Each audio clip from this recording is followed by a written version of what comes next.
Bismillahirrahmanirrahim. Assalamualaikum warahmatullahi wabarakatuh. Innal hamdalillah nahmaduhu wa nasta'inuhu wa nastaghfiruh wa na'udzu billahi ta'ala min shururi anfusina wa min sayyiati a'malina. May yahdihillahu fala mudilla lahu wa may yudlil fala hadiyalah. Asyhadu an la ilaha illallah wahdahu la syarika lah wa asyhadu anna Muhammadan 'abduhu wa rasuluh. Qala Allahu rabbuna tabaraka wa ta'ala, ya ayyuhalladzina amanu taqullaha haqqa tuqatih wa la tamutunna illa wa antum muslimun. Alhamdulillah, bersyukur kita kepada Allah rabbuna tabaraka wa ta'ala. Kita pada pagi hari ini menjelang siang di waktu duha, kita diberikan kesempatan oleh Allah untuk sama-sama duduk di majelis ilmu.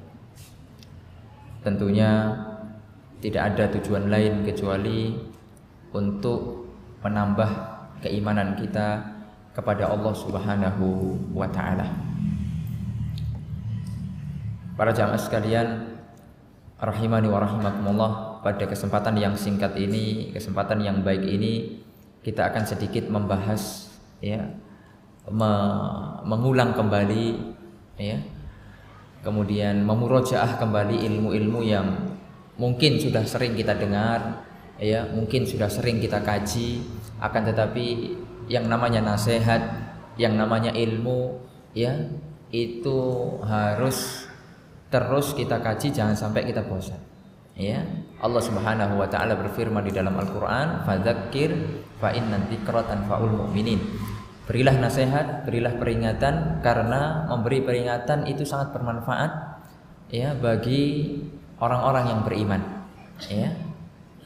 Oleh karenanya pada kesempatan kali ini kita akan membawakan satu tema yang semoga ini bisa bermanfaat bagi kita, yaitu memahami agama awal kebaikan. Tema kita sekarang memahami agama, tafaqquh fiddin kalau dalam bahasa Arabnya, merupakan awal kebaikan. Tema ini kami mengambilnya dari sebuah hadis yang diriwayatkan oleh sahabat yang mulia Muawiyah bin Abi Sufyan radhiyallahu taala anhu. Beliau mengatakan, Rasul sallallahu alaihi wasallam bersabda, "Man yuridillahu bihi khairan yufaqihu fiddin." Barang siapa yang dikehendaki kebaikan oleh Allah Subhanahu wa taala, akan diberikan pemahaman, akan diberikan kemudahan untuk mempelajari agama Allah Subhanahu wa taala. Kemudian ma'asyiral muslimin, Al-Imam Ibnu Hajar Al-Imam Ibnu Hajar Al-Asqalani, beliau punya kitab apa? Kitab apa? Ibnu Hajar Al-Asqalani, beliau punya kitab apa? Fathul Bari. Beliau mengatakan di dalam kitab Fathul Bari mengomentari hadis ini. Beliau mengatakan, man lam yatafaqqahu fid din. Barang siapa yang tidak mendalami agama atau belajar agama Allah Subhanahu wa taala, wa yattasilu biha minal furu', intinya tidak mau dia belajar agama, faqad hurima al-khair. Barang siapa, kata Al-Imam Ibnu Hajar menjelaskan hadis ini, berarti kalau orang yang dikehendaki oleh Allah kebaikan, dia akan diberikan pemahaman agama. Berarti kebalikan dari hadis ini apa? Orang yang tidak dikehendaki kebaikan oleh Allah, dia akan menjauh daripada agama, atau hanya sekedar Islam tapi tidak mau belajar agama. Yang penting Islam, yang penting bisa masih hidup, makan, jalan-jalan, tidur, kehidupannya seperti itu. Tidak peduli pekerjaannya itu halal ataukah haram, bagaimana keluarganya, pendidikannya bagaimana, tidak peduli. Yang penting sudah jalan saja. Yang paling penting orientasinya dunia dan dunia, kemudian berharap mati nanti masuk surga. Oleh karenanya ketika Allah Subhanahu wa taala bukakan pintu kebaikan ya bagi kita yang berupa hidayah, kita bisa duduk di majelis ilmu, belajar, meluangkan waktu. Ya, walaupun orang-orang seperti ini ya, mau belajar agama di tatkala orang-orang sibuk bekerja atau sibuk jalan-jalan ya, maka ini adalah nikmat yang besar. Oleh karenanya Allah Subhanahu wa taala berfirman dalam surat Al-A'raf ya, wa qalul hamdulillahilladzi hadana li hadza wa ma kunna linahtadiya laula an hadanallah. Apa kata Allah? Ya. Katakanlah alhamdulillah, segala puji hanya milik Allah. Kita bisa datang ke majelis ilmu itu pertolongan Allah. Ya, itu adalah petunjuk hidayah daripada Allah Subhanahu wa taala.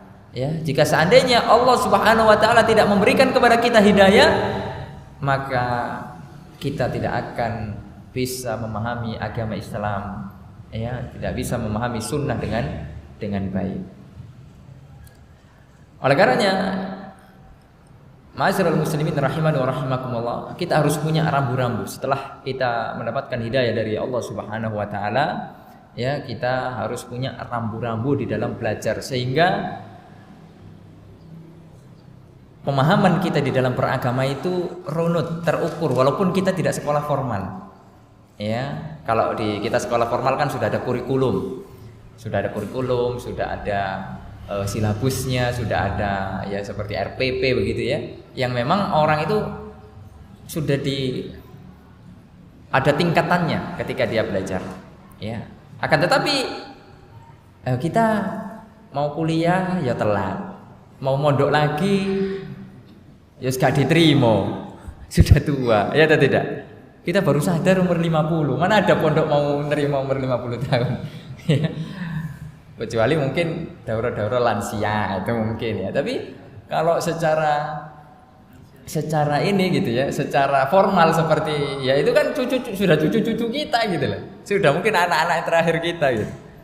Kan tapi masih ada kesempatan ya untuk kita bisa mengejar walaupun tidak bisa semaksimal orang yang belajar dari mudanya begitu secara runut, akan tapi minimal kita punya bekal ya menghadap Allah Subhanahu wa taala. Di antara rambu-rambu yang pertama ya yaitu senantiasa kita meniatkan ya semua ini karena Allah Subhanahu wa taala. Ketika kita belajar, kita niatkan karena Allah Subhanahu wa taala.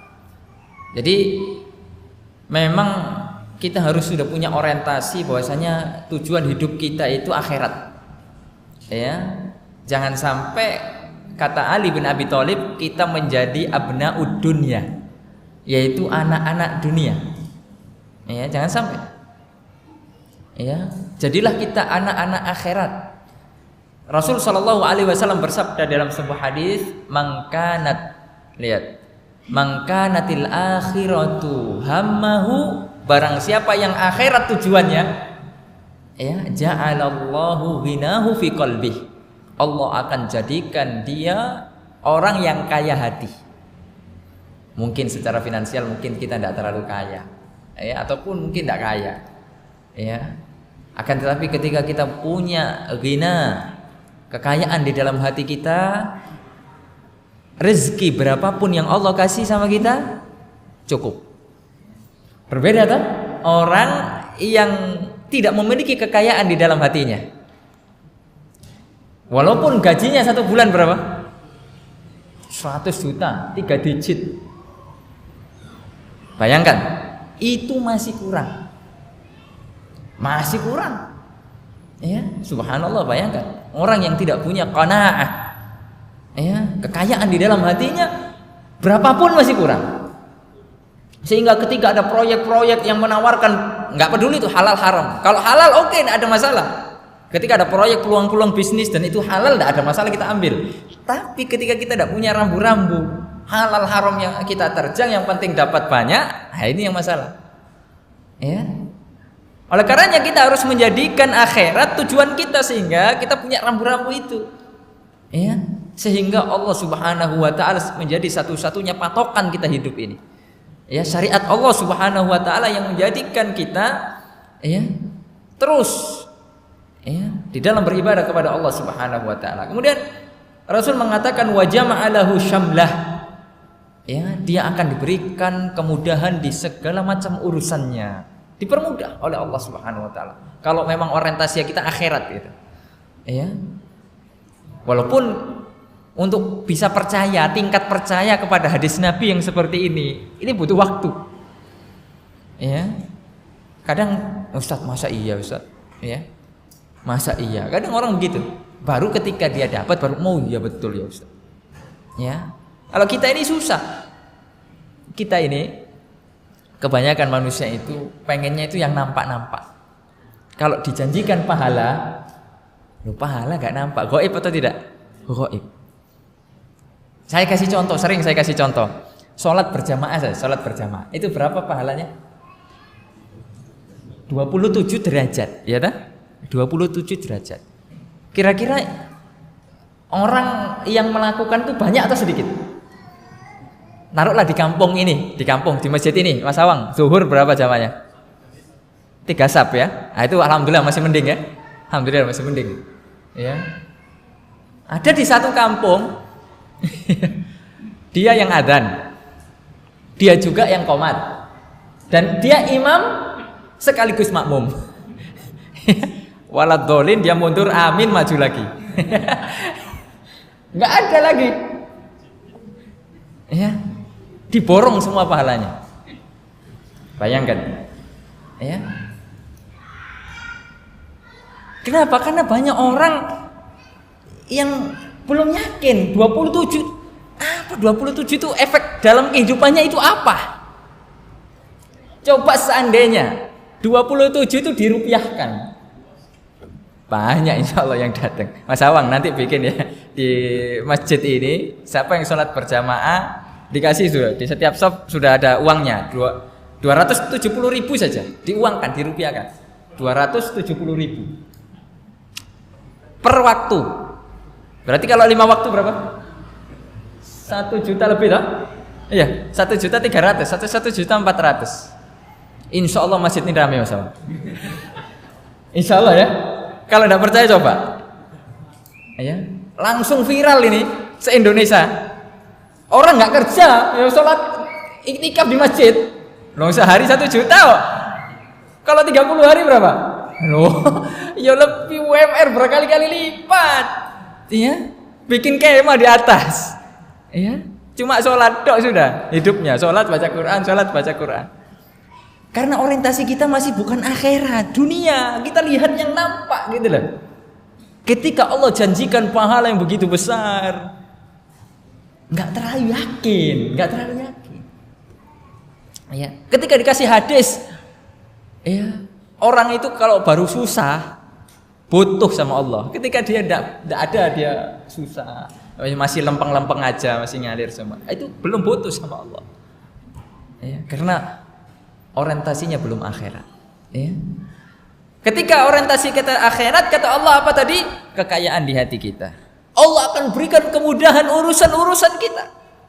Wa atatid dunya wa hiya rahimah. Dan kita tidak perlu cari dunia yang datang nunduk-nunduk sama kita. Masya Allah. Ya. Nunduk-nunduk dunia itu sama kita. Biasanya kita cari dunia, tapi ketika himmah kita, tujuan kita hidup ini akhirat, dunia yang datang sama kita. Ya. Banyak itu sudah orang-orang yang sudah mengalaminya itu sudah banyak.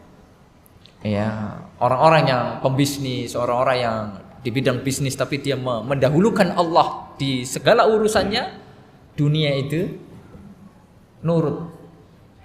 Ya.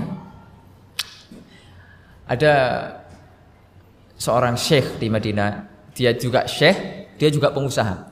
Sampai sekarang masih hidup. Ya. Dia ini termasuk di antara muridnya Syekh Abdul Aziz bin Baz. Ya, walaupun beliau tidak terkenal akan kesyekhannya, ya, atau ilmunya luas tidak, ya, tapi beliau terkenal akan kedermawannya, ya, kaya raya. Namanya Syekh Yusuf Al-Uter. Ini sedekahnya setiap bulan miliaran. Kita anak-anak UIM, anak-anak Jamiah Islamiyah itu hampir 13.000. Satu orang dapat 150 real. Coba, Mas Abang kalikan Mas. Berapa Mas? 150 real kali 13.000. Taruhlah yang dapat bantuan 10.000. Berapa? Berapa itu? Kalau matematika masalah duit ini cepat kan biasanya. Hah? 19 miliar. 19,5 per bulan. Sedekahnya. Belum lagi itu yang lain-lain, bantu janda, bantu orang sakit, bantu yang lain-lain. Syekh Yusuf Uter, Abi Yusuf namanya, Abu Yusuf, punyanya sama-sama. Cuma bedanya beliau kaya ya saya miskin. Syekh Abu Yusuf Uter, hafizahullah taala. Orangnya sudah sepuh, masya Allah. Ya. Setiap sholat beliau punya masjid sendiri, namanya Masjid Abu Yusuf. Itu masjidnya makmur dengan kajian-kajian. Ya, beliau ketika sholat beliau shaf pertama. Ya, masya Allah. Si Abu Yusuf Uter, bayangkan tuh, sedekahnya begitu. Tapi dunia Allah bukakan. Salah satu penghasilan yang nampak saja, ya perlu antum ketahui. Siapa yang pernah umroh insya Allah tahu. Hotel Sofa Tower. Tahu ya? Yang pernah umroh tahu Hotel Sofa. Kan ada tower Zam-Zam, ada sofa sebelahnya itu ya. Itu punya beliau. Kan berarti pemasukannya sudah pasti ya dari situ. Karena hotel itu kan tidak sepi. Ya, baik musim haji tidak ada liburnya. Musim haji, musim umroh, musim haji selesai, musim umroh datang. Ya, itu hotel bintang 5 semua. Ya. Akan tapi apakah kemudian beliau menjadikan dunia itu sebagai tujuan? Tidak. Buktinya apa? Setiap bulan beliau keluarkan untuk penuntut ilmu, untuk membantu penuntut ilmu. Belum lagi ketika haji. Ketika haji itu yang mendapatkan bantuan dari mahasiswa UIM ribuan. Taruhlah 1.000 orang, satu orang dibantu 1.000 real. Satu orang dibantu untuk haji Islam. Ya, kemarin istri Ana dapat bantuan dari beliau 2.000 real. Karena istri baru haji Islam, ya, yang haji Islam haji pertama. Jadi haji Islam itu haji pertama. Ya, dapat bantuan 2.000 real per orang. Ada yang 2.000, ada yang 1.000. Itu bukan 1, 2, 1.000 orang. Itu subhanallah, kalau kita hitung-hitung enggak masuk di akal. Kok bisa orang seroyal itu, kok bisa? Ya. Karena beliau menjadikan akhirat sudah tujuannya. Jadi ketika beliau nanti meninggal, enak sudah hidupnya sudah. Ya. Ketika beliau nanti meninggal, subhanallah, infaknya sudah di mana-mana. Beliau juga bangun masjid banyak, bangun sekolahan, bangun segala macam. Ya. Ini contoh yang masih hidup. Kita enggak berbicara zaman sahabat loh ya. Ini contoh yang saya saksikan sendiri orangnya, jenggotnya merah. Ya, jenggotnya tuh beliau semir merah. Apa sih? Merah ya? Oren, ya. Masya Allah. Orang sepuh biasa. Orangnya seperti enggak orang kaya. Pakaiannya ya jubah putih, gitu-gitu aja. Ya. Masya Allah. Hafizallah. Semoga Allah menjaga beliau, semoga beliau istiqomah. Ya. Ini contoh saja. Akhirnya apa? Dunia datang. Akhirnya proyek-proyek segala macam trending itu beliau buka semua. Akhirnya beliau ya bukan hanya hotel saja, beliau punya berbagai macam akhirnya bisnis mendatangi beliau. Ya, para investor apa segala macam ingin kerjasama dengan. Akhirnya dunia itu terbuka. Sehingga pemasukannya semakin banyak, beliau juga sedekahnya semakin banyak. Ya, kalau kita kan pemasukan semakin banyak semakin apa? Sayang, eman, ya dah, eman buat hari tua. Ya, padahal hari tua insya Allah cukup. Ya, tapi untuk wakaf, untuk bantu masjid, bantu pondok pesantren, bantu anak-anak yatim itu agak berat. Karena memang hati kita itu apa? Ya, jiwa kita itu memiliki sifat pelit. Ya. Apa kata Allah dalam Al-Qur'an? Innal insana khuliqa halu'a. Ya, sesungguhnya manusia itu diciptakan dalam keadaan keluh kesah, mengeluh aja. Sakit mengeluh, sehat mengeluh. Dapat kerja mengeluh, nggak dapat mengeluh saja. Ya, manusia begitu. Innal insana khuliqa halu'a idza massahu syarru jazua. Ya. Ketika dia diberikan kesusahan oleh Allah, ya tambah mengeluh. Ya. Karena memang ujian manusia itu di dunia ya ada aja. Ya, setiap kita pasti punya ujian, susah, senang itu ada ujiannya. Ya. Wa idza massahu syarru jazua. Wa idza massahul khairu manua. Jika dikasih kelapangan, banyak kebaikan, kemudahan-kemudahan, apa? Manua, pelit. Nah, itu jiwa manusia itu. Ya, oleh karena di antara doa yang harus sering kita baca apa? Allahumma inni a'udzubika minal bukhli. Ya Allah, aku berlindung dari sifat bakhil. Ya. Taib. Kemudian Rasul SAW mengatakan, wa man kanatid dunya hammahu. Nah, ini kebalikannya tadi. Kalau tadi akhirat sudah tujuannya, Allah bukakan urusannya, Allah mudahkan semuanya, dunia datang. Dunia Allah buka, tambah dibuka. Kalau secara matematika orang mengeluarkan 20 M sebulan, miskin enggak? Dari hartanya, 20 M berarti 1 tahun berapa? Wes gak bisa ngitung, terlalu banyak, pusing saya juga pusing. Iya. Bayangkan. Akan tetapi buktinya enggak miskin-miskin. Oh, itu sudah bertahun-tahun loh, bukan hanya tahun, 1 tahun, 2 tahun, enggak, bertahun-tahun itu. Sudah zaman senior-senior. Yang di Madinah itu, yang sekarang dokter-dokter itu kita kata aja, dulu dibantu sama Syekh Utar, ya dibantu. Itu kan berarti sudah puluhan tahun. Nah, buktinya beliau masih kaya, masih ada terus duitnya. Berarti Allah bukakan. Ya, wa man kanatid dunya, ketika dunia menjadi tujuan utama kita, wa man kanatid dunya hammahu. Apa kata Allah? Apa balasannya? Ja'alallahu faqrahu baina ainai. Dia akan kurang terus. Makanya kalau kita punya sifat kok kurang terus berarti bukan tujuan akhirat. Berarti tujuan kita belum akhirat, belum. Makanya harus kita periksa hati kita. Kita harus rubah orientasi kita. Ya. Kemudian apa kata Rasulullah? Wa farraqa alaihi syamlah. Allah cerai-beraikan urusannya. Ada saja. Ya.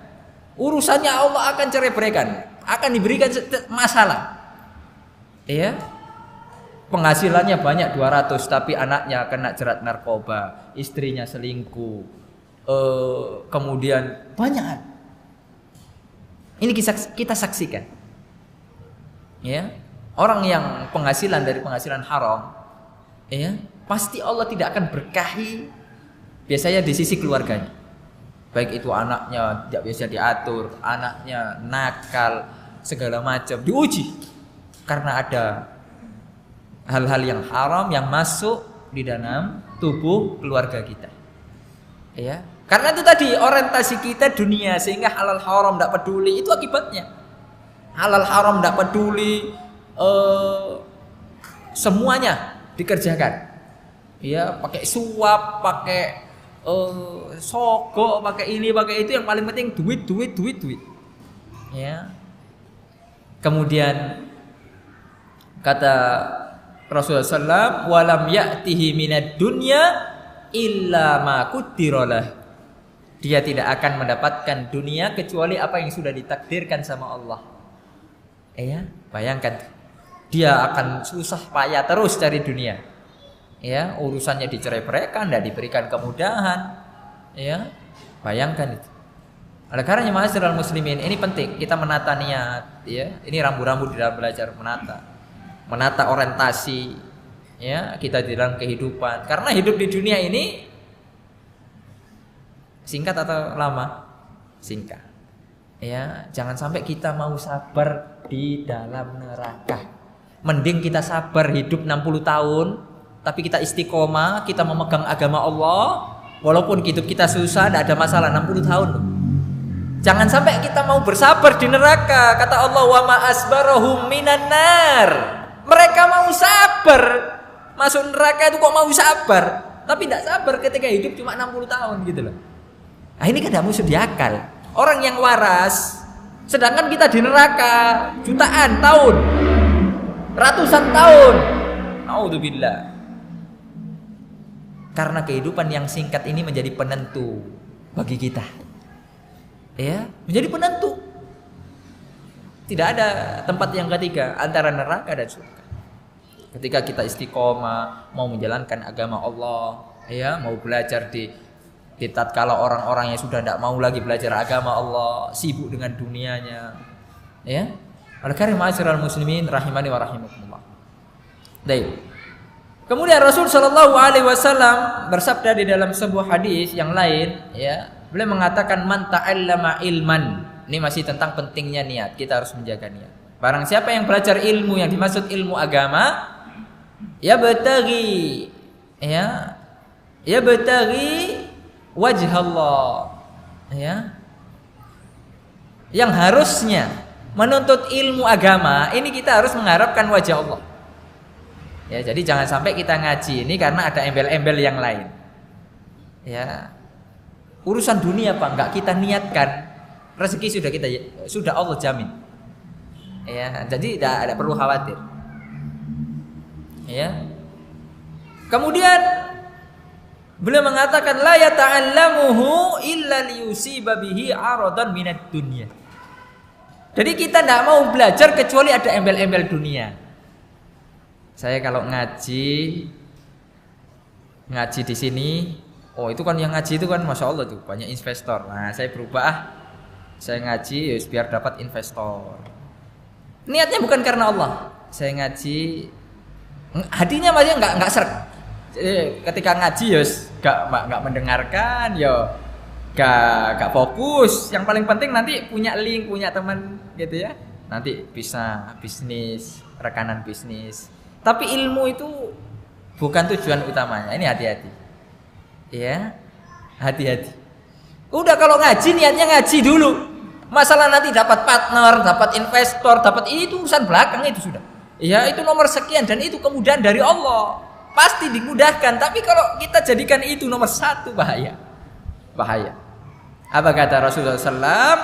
Ya, lam yajid arfal jannah yaumal qiyamah. Dia tidak akan bisa mencium baunya surga. Mencium saja tidak bisa, apalagi masuk. Ini bahaya.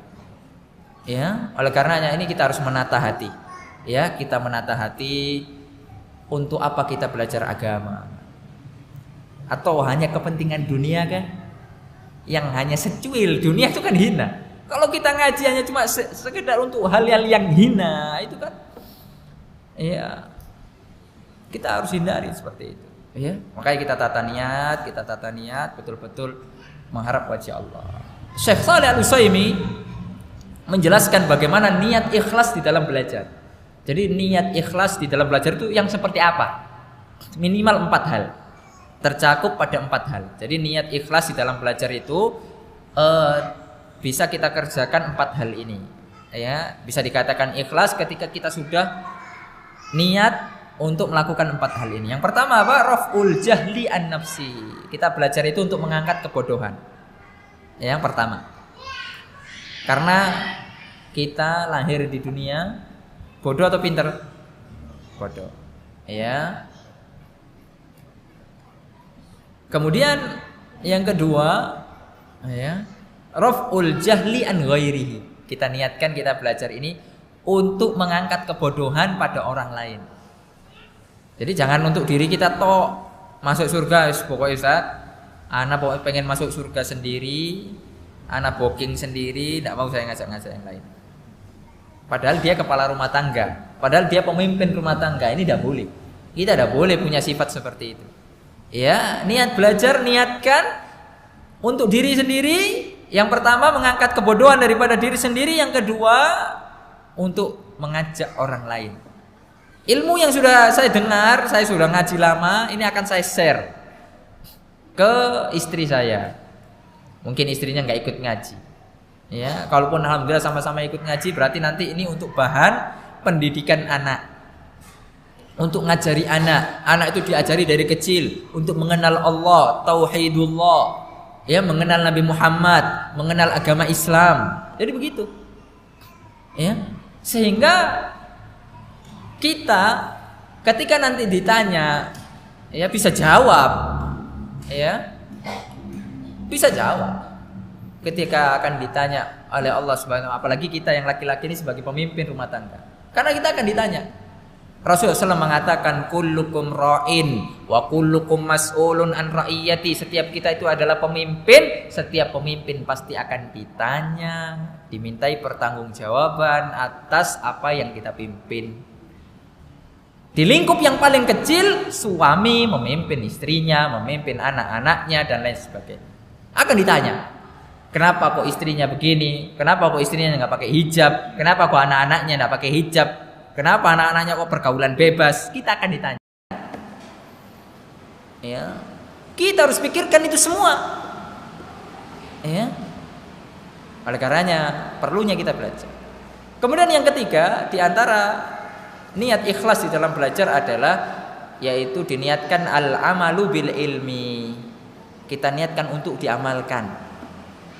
Ya, jangan sampai kita ini kayak wartawan. Ya, jangan sampai kita ini hanya wartawan apa? Mengumpulkan maklumat saja. Mengumpulkan apa? Informasi saja. Ditulis semua, habis itu dijual. Ya, informasi itu apa? Dijual. Ya itu kan wartawan. Kalau kita wartawan kan belum tentu dia mengamalkan apa yang dia tulis, ya atau tidak? Enggak peduli, yang penting kejar target. Beritanya sudah dapat banyak segala macam. Baik tidak baik udah, yang penting kejar target, tayang besok, oke. Kalau kita penuntut ilmu tidak begitu. Kita catat, kita belajar, kita usahakan amal pelan-pelan. Kita sudah dapat nih ilmu, kita harus minta hanya kepada Allah, tauhid. Berarti dahulu kita pernah minta sama yang lain. Kok kita datang ke kuburan-kuburan misalnya, kok kita datang ke orang-orang pinter, ya, oh berarti itu salah semua. Kita tobat sama Allah, tidak akan kita lakukan itu lagi. Dapat ilmu, oh ternyata yang laki-laki itu sholatnya ya diutamakan di masjid, ya kita usahakan.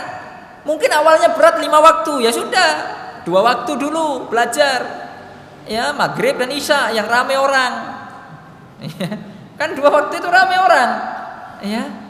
Subuh saat masih berat, ya pelan-pelan sudah, ya. Subuh masih berat, ya. Akan tapi harus diusahakan, ya. Kemudian zuhur, asar, ya.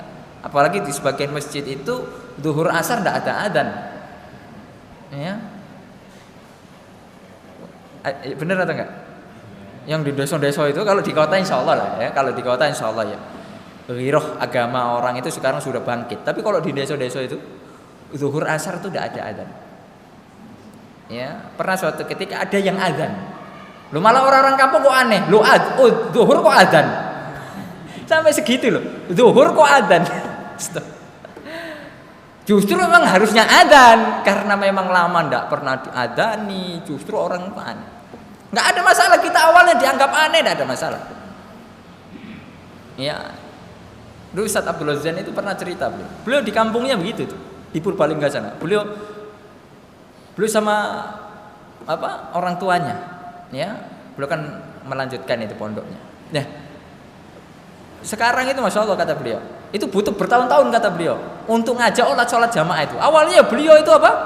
Tunggal, pemain tunggal. Ya sing adzan, ya sing komat itu ya, yang kayak tadi sudah.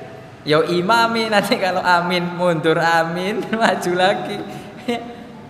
Bayangkan, ya. Akan tetapi beliau sabar. Kata beliau, memang harus sabar. Alhamdulillah sekarang katanya, masya Allah, masjidnya full. Ya, kalau sholat jamaah, memang butuh waktu. Ya, dakwah ini butuh waktu. Nah, yang penting ilmu sedikit kita amalkan. Ya, sedikit kita amalkan.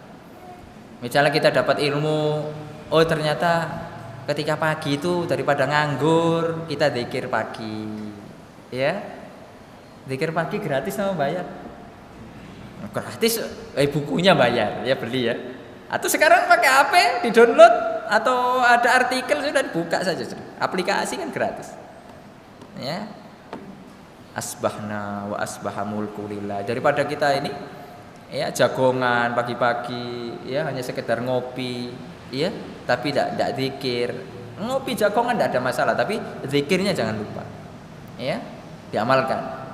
Karena sehari-hari kalau kita sudah mengamalkan ini yang sunnah-sunnah, wajib dan sunnah itu sudah full.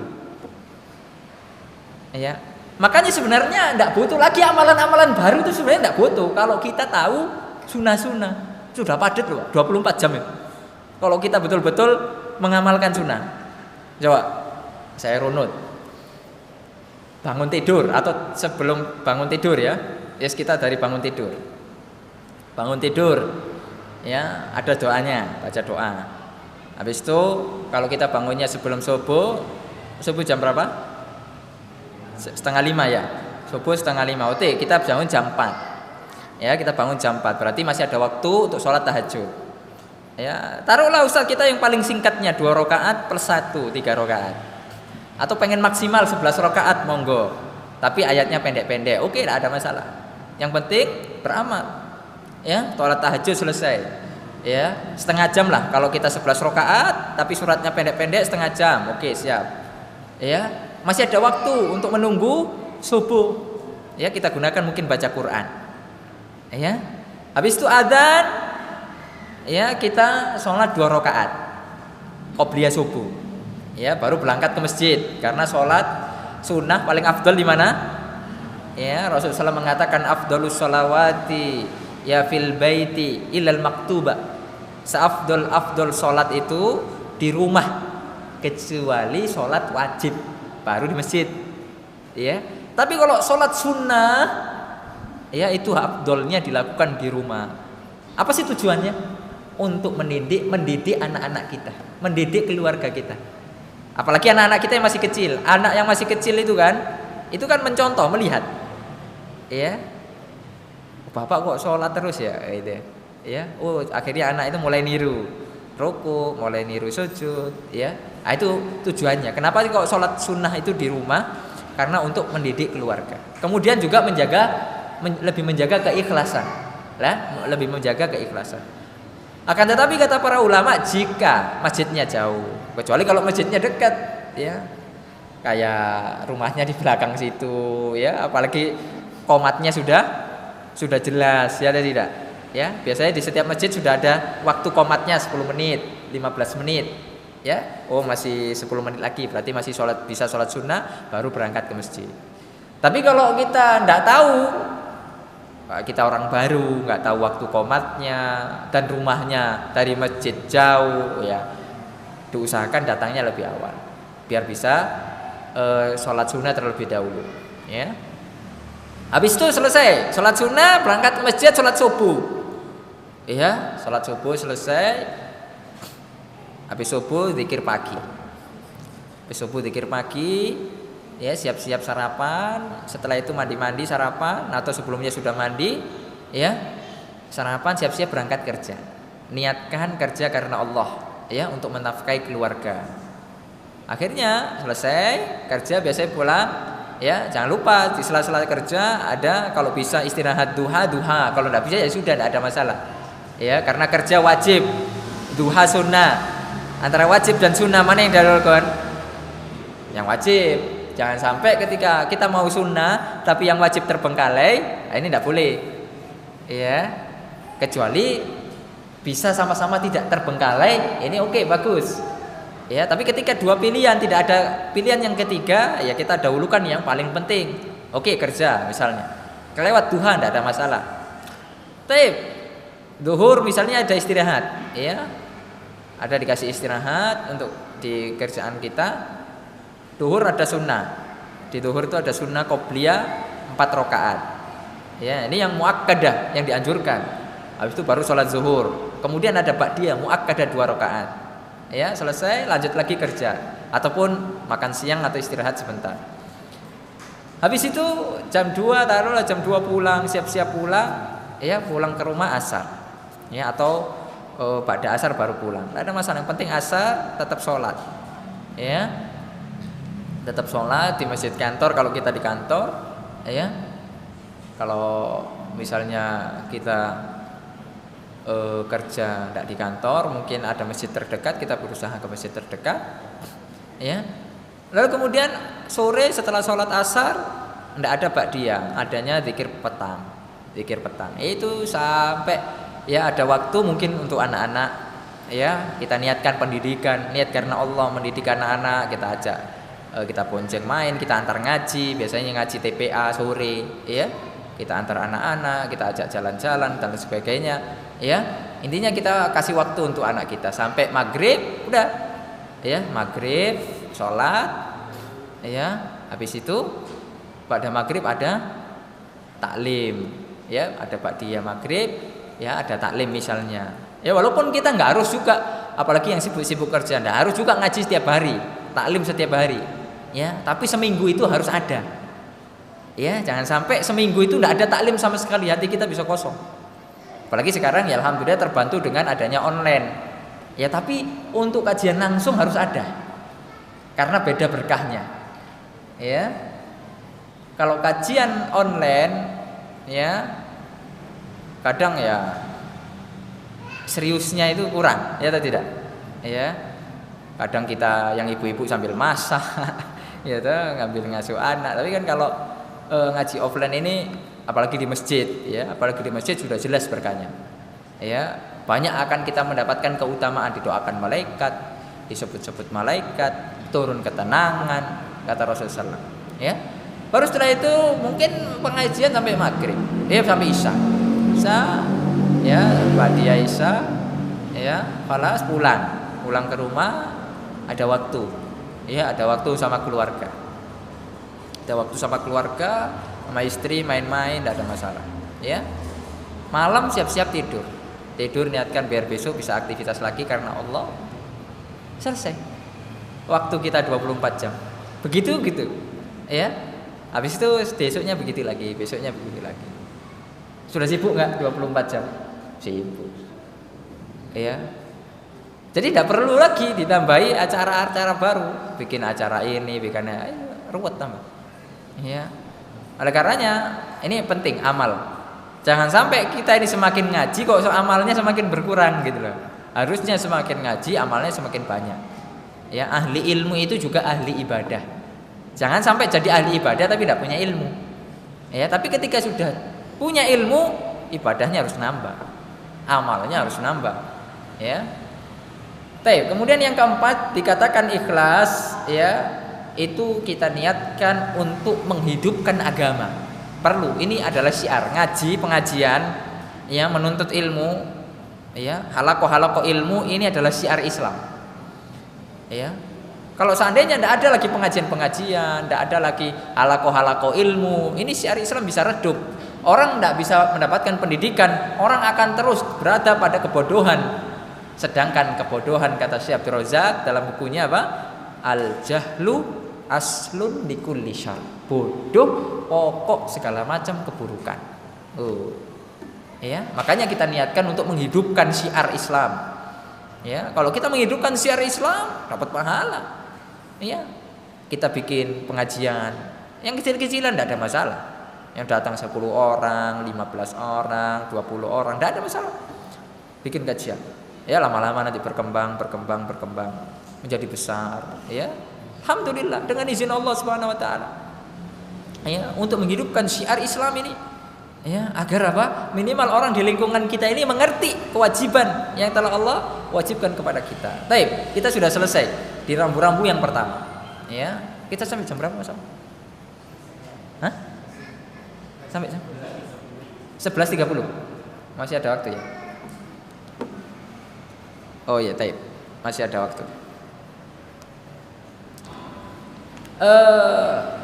Yang kedua, rambu-rambu yang kedua. Kita sudah selesai rambu-rambu yang pertama tentang urusan niat tadi, ya. Kita sudah bahas tentang kita harus orientasinya akhirat, kemudian jangan sampai tujuan menuntut ilmu itu tujuannya hanya dunia tok, ya, dijadikan dunia itu tujuan utamanya. Kemudian kita sudah bahas tentang cakupan ikhlas itu apa saja. Kemudian yang kedua, ya, di antara yang harus kita fokuskan adalah ilmu-ilmu yang fardu ain. Ustadz, saya baru 40 tahun tapi baru belajar agama, 50 tahun kok baru kenal sunnah, belajar agama ini gimana caranya? Nggak bisa ngejar ini, mau mondok lagi nggak bisa, formal nggak bisa. Sudah, fokus belajar fardu ain. Ya, fokus belajar yang fardu ain, yang memang itu semuanya diwajibkan kepada kita, tidak bisa diwakilkan. Ya, apa saja ilmu-ilmu yang fardu ain? Coba dengarkan. Ya, ini dikumpulkan oleh Ibnu Ruslan di dalam bait-bait syairnya. Ya, beliau mengatakan fa farduhu ilmu sifatil fardi ma ilmi ma yahtajuhul muaddi. Ya, min fardi dinillahi fid dawami katuhri wassolati wassiyami. Ya, beliau mengatakan di antara ilmu yang wajib fardu ain dipelajari oleh setiap orang adalah ilmu sifatil fardi, ilmu tauhid. Jadi kita fokus tuh ngaji tauhid. Jadi masalah tauhid yang pertama dan paling utama, bagaimana kita mengenal Allah. Bagaimana mungkin kita ini kan diciptakan sama Allah, kemudian kita disuruh menyembah Allah. Bagaimana mungkin kita tidak kenal sama Allah, tidak tahu tentang Allah, sifat-sifatnya, hak-haknya, tentang syarat la ilaha illallah, rukun-rukunnya bagaimana, masa kita tidak tahu? Kita fokus tuh belajar tuh tauhid, sehingga ibadah kita ini semakin berkualitas. Ketika tauhid kita sudah benar, ya, ibadah kita ini semakin berkualitas. Ya, rasa takut kita tidak ada kepada makhluk, takut hanya kepada Allah. Ya, intinya tujuan hidup kita ingin berjumpa dengan Allah Subhanahu wa taala. Kita hanya mengesahkan Allah Subhanahu wa taala ini. Ini harus kita pelajari tentang masalah tauhid. Ya. Kemudian kata beliau ma ilmi ma yahtajuhul muaddi, yaitu ilmu-ilmu yang wajib yang setiap hari harus kita lakukan. Ya. Min fardhi dinillahi fid dawami, ya. Apa kata beliau? Contohkan katuhri wassolati wassiyami, seperti bersuci. Kita harus wajib tuh, harus sudah hatam fikih bersuci. Jangan sampai kita sudah besar fikih bersucinya masih kacau. Ini jangan sampai. Ya, Ustadz saya sudah belajar waktu TK. Ya belajarnya bener nak. Ya, nanti wudu. Ya, gini-gini toh. Sah, ya sah. Ya, tapi kan masa seumur hidup mau kayak gitu terus? Ya, ya toh. Wudunya kalau udah urusan kaki cuma digesek-gesek toh gini. Ya, padahal tidak rata. Ini ancamannya loh. Ya, wa wailun bil aqabi minan nar.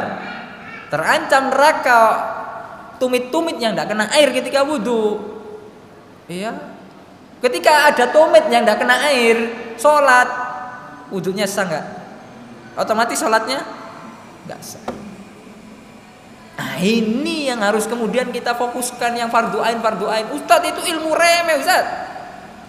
Ya remeh, tapi orang banyak tidak peduli. Ya. Tapi ini besar di sisi Allah Subhanahu wa taala, tentang kewajiban tidak ada yang remeh. Ya. Seperti bersuci. Kenapa kok bersuci? Karena bersuci ini miftah, kunci untuk bisa sholat, ya, bisa ibadah-ibadah yang lain. Kemudian wassolati, sholat, karena setiap hari kita harus sholat, ya atau tidak?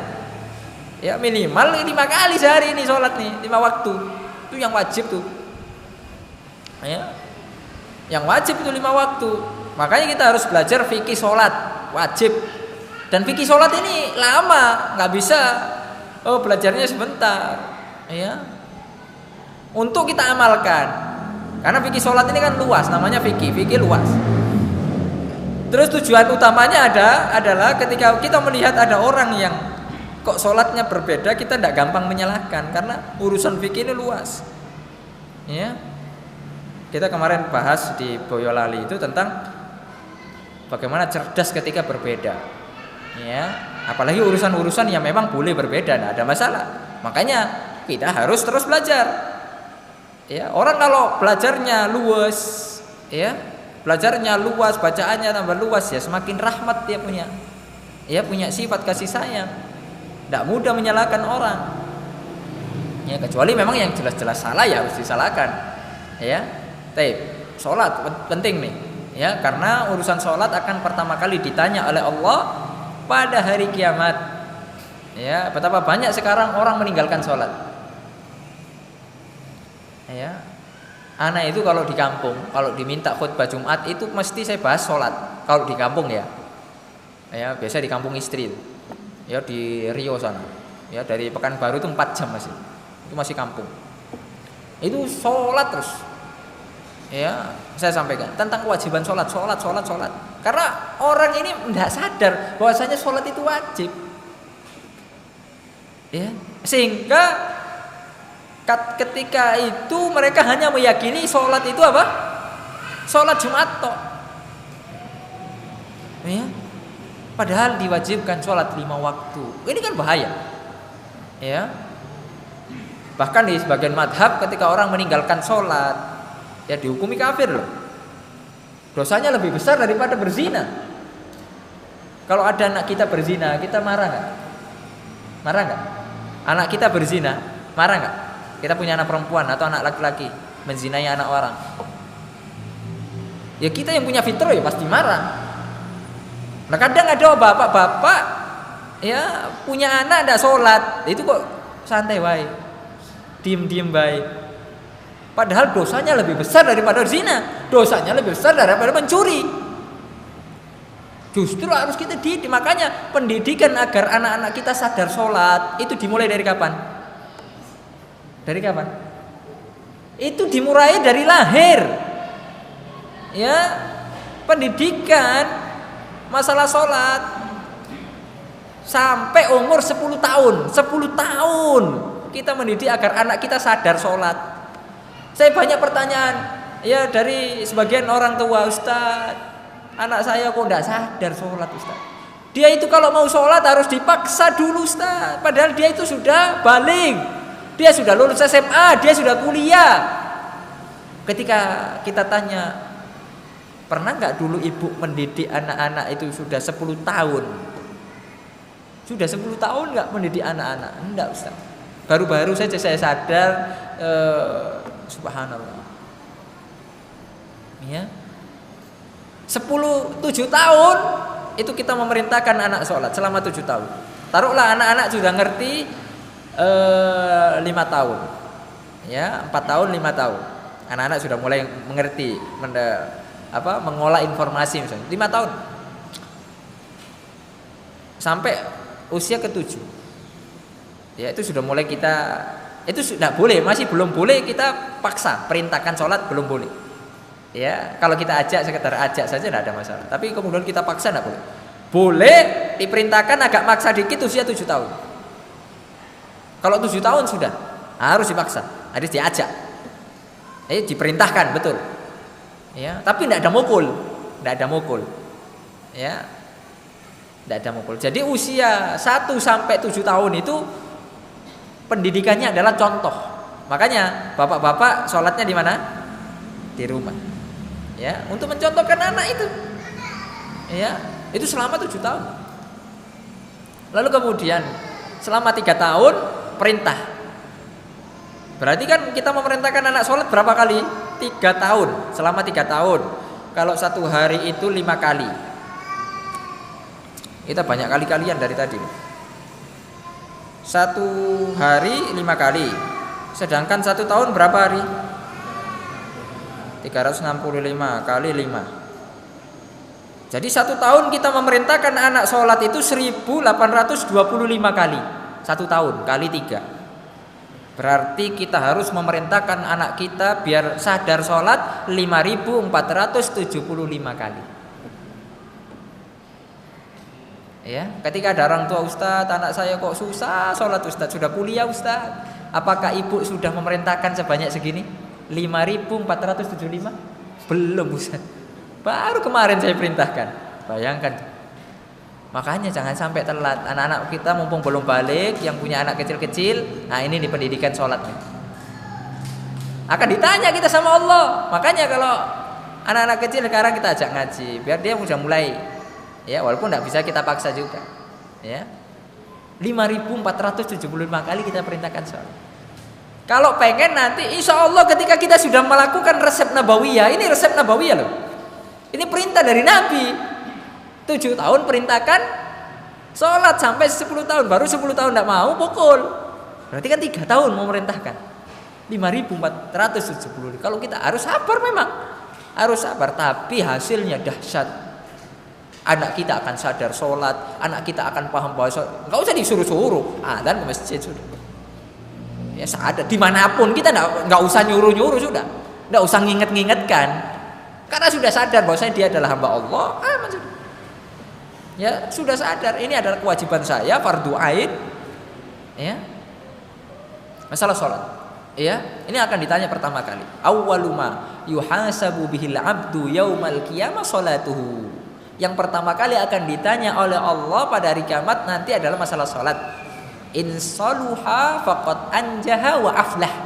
Jika sholatnya baik, dia akan sukses di kehidupan yang setelahnya, di rangkaian-rangkaian perjalanan setelahnya. Urusan sholat aman, mudah jalannya.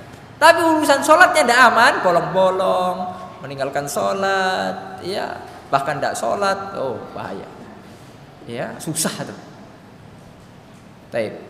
Kemudian di antara yang fardhu ain yaitu wasyami. Yang dimaksud syami di sini adalah puasa bulan Ramadan, karena itu yang wajib. Nah, makanya kita harus sudah mungkin itu, sudah harus selesai fikih puasa itu. Ya, sudah harus selesai fikih puasa. Pembatalnya, rukun-rukunnya, ya, segala macam yang berkaitan dengannya. Nah, itu urusan ibadah. Ya. Ustaz kok zakat enggak ada? Kok haji enggak ada? Ya, bukan berarti enggak wajib dipelajari. Ya, tetap wajib. Kenapa? Karena zakat ini enggak setiap orang, ya atau tidak? Kenapa zakat di sini enggak disebutkan? Karena tidak semua orang kena zakat, kecuali zakat fitrah. Kan zakat ada 2, zakat fitrah sama zakat mal.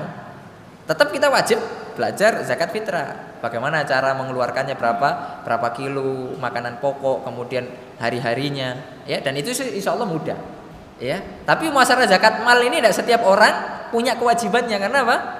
Harus sampai nisab, harus haul, gitu ya. Tapi kalau kita sudah ada kemampuan, diberikan kelebihan harta sama Allah, maka kita wajib belajar tentang masalah zakat ini, karena banyak, ya.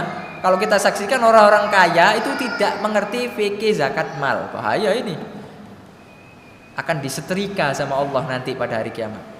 Orang yang punya harta tapi tidak zakat mal, sudah sampai nisab, sudah haul, bertahun-tahun tidak zakat mal sampai mati dan dia tidak mau belajar, hati-hati. Mati disetrika sama Allah, hati-hati. Punggungnya disetrika. Makanya jangan enak-enak, kita dikasih kaya ini jangan enak-enak sudah. Ada pertanggungjawabannya di sisi Allah. Ya. Kalau kita tidak keluarkan di jalan Allah bahaya. Begitu juga haji. Ustaz kok di sini enggak haji, enggak ada, enggak disebutkan sama Syekh di sini haji enggak disebutkan. Kenapa? Karena tidak semua orang ada kewajiban haji. Karena haji itu apa? Muqayyad, terikat dengan apa? Kemampuan. Walillahi 'alan nasi hajjul bait man istata'a ilaihi sabil. Diwajibkan bagi kalian untuk menunaikan ibadah haji bagi yang mampu. Ya. Nah, kalau sudah mampu ya kita wajib belajar fikih haji. Jangan sampai kita sudah bayar mahal-mahal ternyata hajinya haji bodong. Banyak haji bodong. Ya. Sampai di sana. Sampai jangankan ini jamaahnya, petugas hajinya saja bodong. Karena banyak titipan. Pernah tahun lalu, kalau tidak salah tahun lalu itu KBRI, orang-orang KJRI sana marah-marah itu. Ya, saya dengar sendiri, marah-marah. Kenapa? Ada petugas haji ketika ditanya sama jamaah haji, Mas, ya kita ini tawaf dulu atau sa'i? Jawabannya apa? Bisa karep terserah, mau sa'i dulu ya nggak apa-apa, tawaf dulu juga nggak apa-apa. Saenake wes. Bayangkan tuh. Ini petugas hajinya loh. Iya, bayangkan tuh. Petugas tugas hajinya saja bodong. Ya, makanya ini kita juga kalau sudah urusan dimudahkan sama Allah, maka kita harus ya milih tempat-tempat untuk bisa belajar masalah itu. Ya, yang amanah. Ya, tentunya. Baik. Masalah haji. Nah, ini sudah selesai urusan fikih ibadah. Kemudian ada yang wajib lagi. Ya, ini urusan muamalah. Karena setiap kita tidak akan lepas dari muamalah. Ya atau tidak? Ada di sini yang tidak pernah beli setiap hari? Pasti kita jual beli ya. Ada yang di sini, masya Allah, tidak pernah beli apa-apa hidupnya sehari. Ustaz, alhamdulillah tidak pernah beli. Ustaz. Semuanya ada. Walaupun semuanya ada kan pasti ada beli lah. Pulsa kah? Beli ya yang kecil-kecil, beli apa gitu. Nah, di sini saya mengatakan wal bai'i lil muhtaji litabayu'i wasairil a'mali fis sana'i. Kita wajib belajar urusan jual beli. Ya, muamalah. Ya, ini fardu ain. Bagaimana syarat dan rukunnya? Apa itu jual beli gharar? Ya, walaupun kita tidak terlalu dakik-dakik misalnya yang dasar-dasar saja. Ya. Bagaimana waktu-waktu jual beli yang terlarang, di mana tempat-tempatnya? Seperti di masjid, seperti ketika adzan sholat Jumat. Apa barang-barang yang nggak boleh saya beli? Apa barang-barang yang nggak boleh saya jual? Ada barang-barang yang haram. Kita harus tahu itu. Jangan sampai kita semua jual tuh. Nggak peduli halal haram tuh. Ya, semua kita jual, nggak peduli. Ya. Yang kita jualan homer lah, enggak paham, yang penting untung. Ya, ada untungnya. Enggak begitu juga mainnya. Yang penting untung, tapi harus lihat. Makanya kita perlu belajar namanya fiqhul buyu'. Ya, makanya di dalam fikih itu ya, setelah ibadah dijelaskan di situ muamalah. Karena muamalah ini menunjang. Karena ini adalah urusan kehidupan kita, menunjang urusan ibadah kita. Ya. Kemudian dan ilmu-ilmu yang berkaitan dengan muamalah yang lain banyak, ya, seperti ya kalau kita mau belajar lebih detail lagi, ya alhamdulillah di sini ada Ustaz Ami, beliau takhusus di fikih muamalah, alhamdulillah antum bersyukur sama Allah, ya, sehingga ada bisnis-bisnis kita bisa konsultasikan sama beliau sehingga banyak diluruskan. Ketika ada akad-akad yang bermasalah, alhamdulillah, ya, ada yang mengingatkan sehingga jualan kita, sehingga bisnis kita barokah. Karena ketika bisnis kita ini sesuai syariat, tidak melanggar syariat, akan muncul keberkahan. Akan tapi jika kita melanggar syariat di dalam bisnis kita, ada ribanya, ada warornya, ada ininya, itu insya Allah tidak lama. Insya Allah tidak lama bangkrut, kita akan jatuh miskin. Allah akan habiskan. Bom waktu saja. Orang yang awal bisnisnya minjem di bank, mungkin langsung besar. Cuma bertahan beberapa tahun. Insya Allah antum-antum sudah pengalaman, ya, sudah merasakan.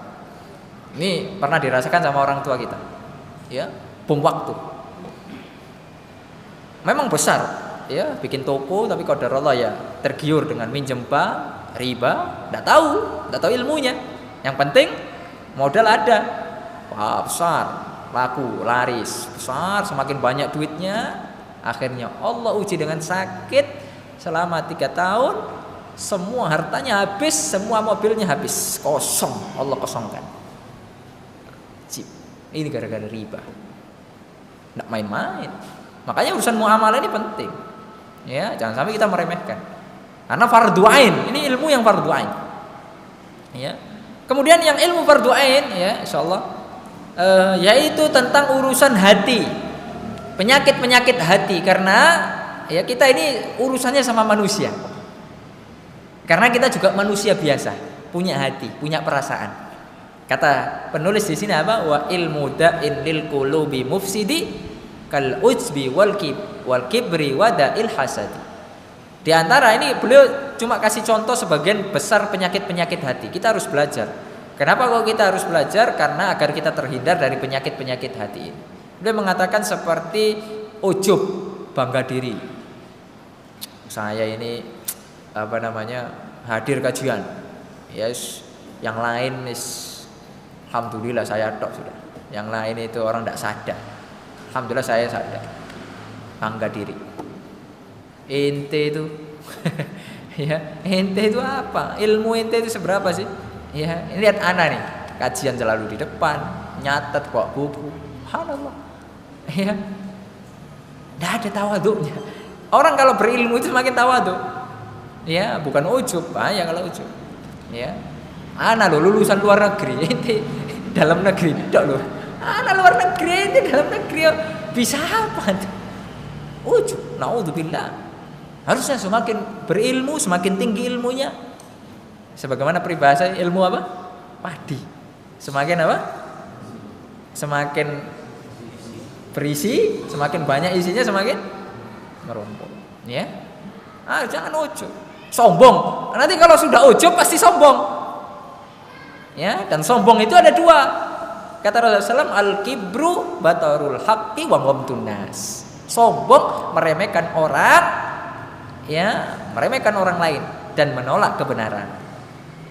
Orang kalau sudah sombong, merasa dirinya sudah tinggi, tidak menerima masukan, ya, namanya itu siapa? Padahal dia salah, ya, gengsi, naudzubillah, ya, dan sombong ini bahaya, ya, sombong ini penghalang kita masuk surga.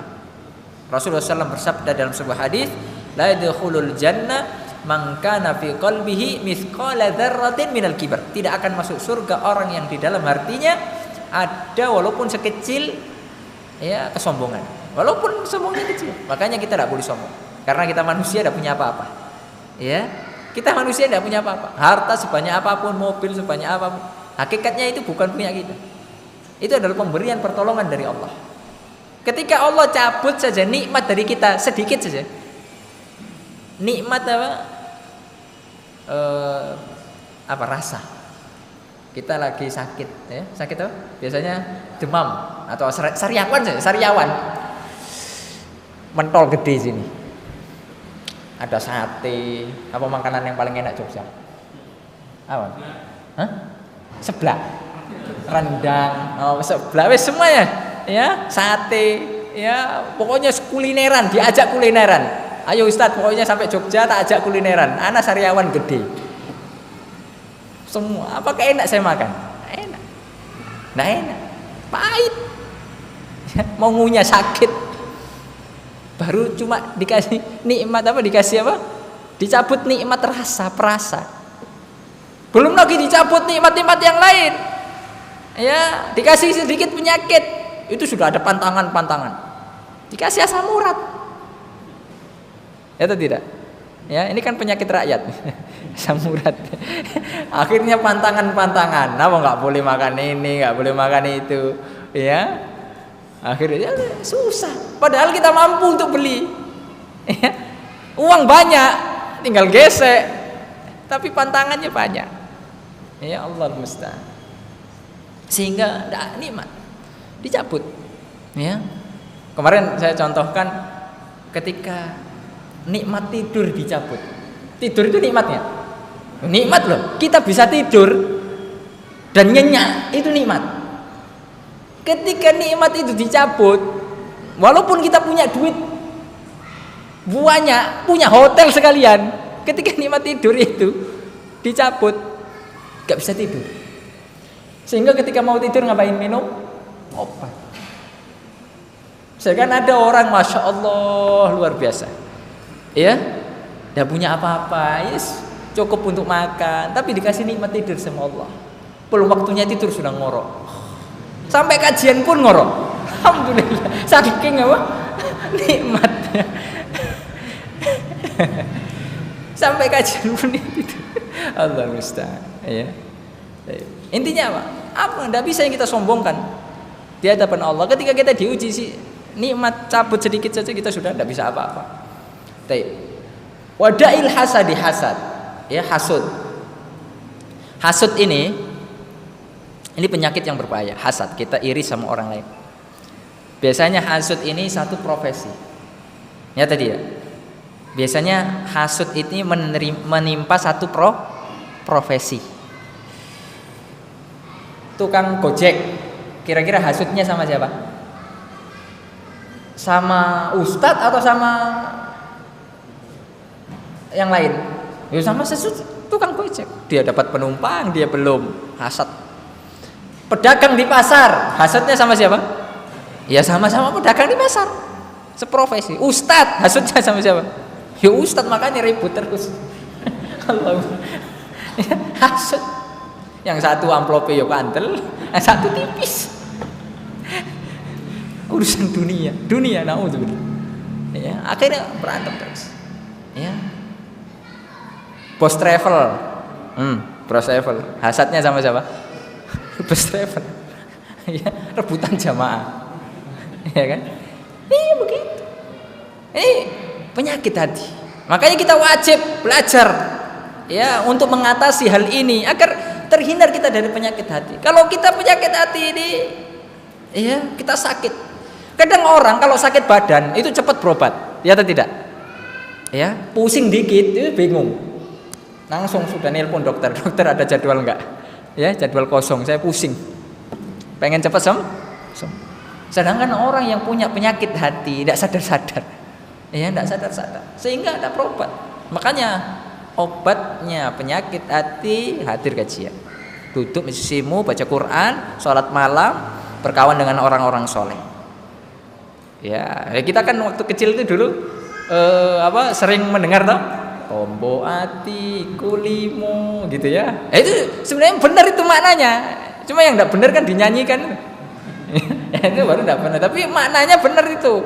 Ya, obat hati ada 5. Ya, puasa itu obat hati.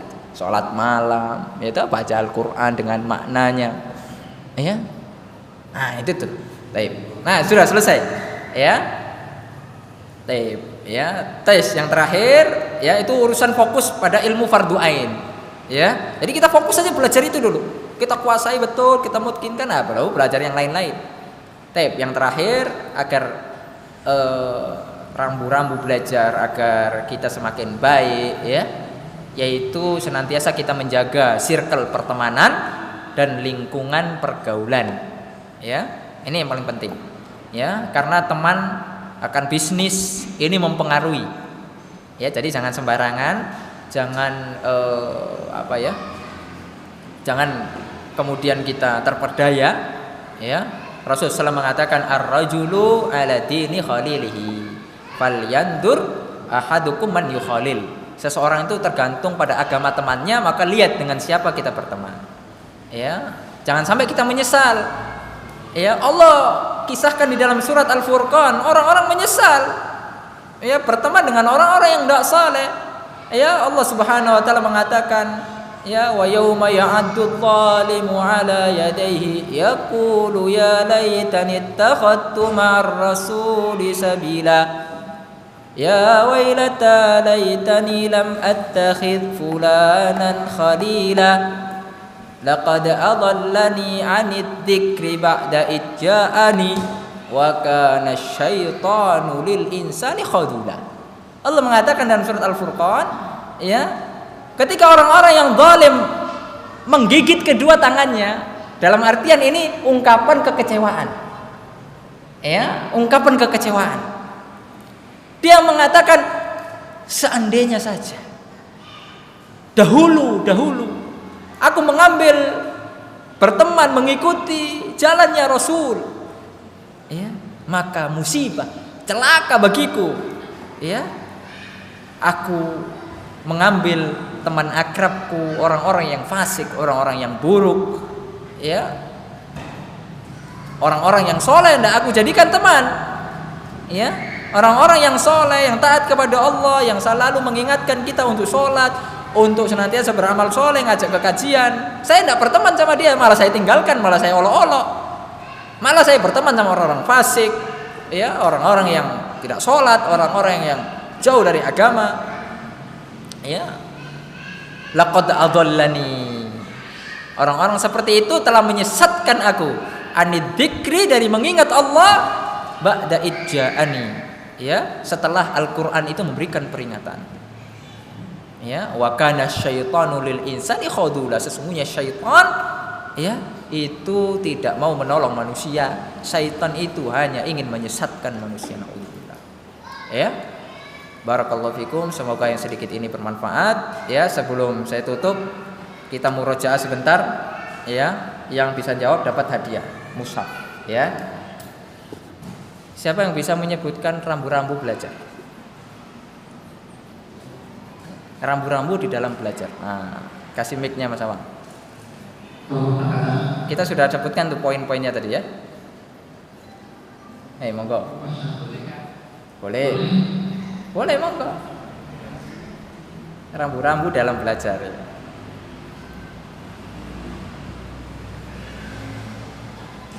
Sambil baca guys. Nggih, mboten apa-apa pun. Yang pertama tujuannya adalah akhirat. Siap. Yang kedua hanya mengharapkan Tujuannya akhirat, apa dalilnya? Siap, ya wis, enggak apa-apa. Terus yang kedua hanya mengharapkan wajah Allah atau ikhlas karena Allah. Yang ketiga ilmu-ilmu yang akurat. Contohnya Ilmu masalah tauhid, terus ilmu sholat, terus puasa Ramadan, ya. zakat, termasuk wafat, Siap. Oke, terus terakhir. Oh, belum cepat nyata. Wis kurang, wis gak apa-apa wis. Gak apa-apa. Betul. Oke. Dikatakan niat ikhlas itu ada 4 poin. Siapa yang bisa menjawab? Monggo Bapak.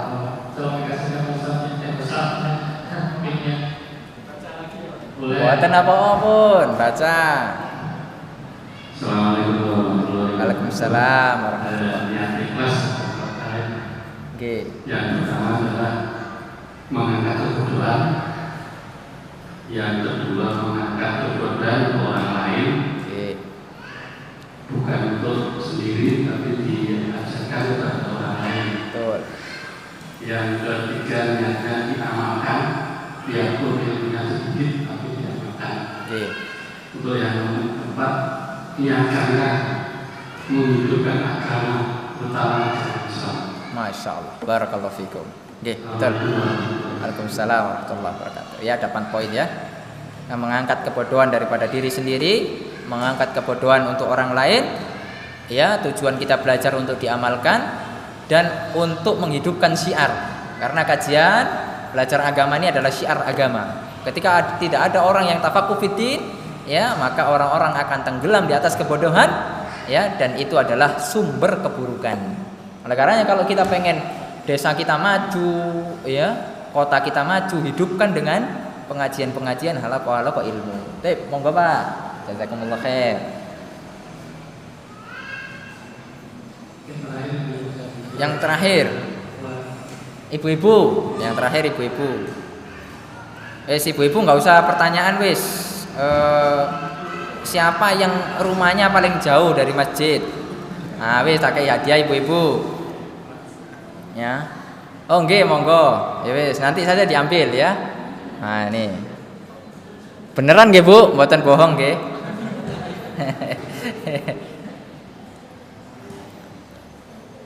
Baik, Masya Allah, barakallahu fikum. Tidak ada pertanyaan Mas Awang ya? Sudah ya? Tidak ada insya Allah ya. Insya Allah sudah pinter-pinter Pak. Insya Allah. Baik, waktunya sudah habis. Baik, jazakumullah khairan ya kepada yang sudah hadir. Semoga mendapatkan keberkahan, menambah iman, menambah rasa takut kita kepada Allah Subhanahu wa taala. Semoga Allah memberikan keberkahan kepada kita semuanya. Ya, kurang lebihnya mohon dimaafkan kalau ada salah kata. Ya, wassallallahu ala nabiyina Muhammad wa ala alihi wa sahbihi wasallam. Subhanakallahumma bihamdika asyhadu an la ilaha illa anta astaghfiruka wa atubu ilaik. Wassalamu alaikum warahmatullahi wabarakatuh. Ikuti Haji bersama ANB. Hubungi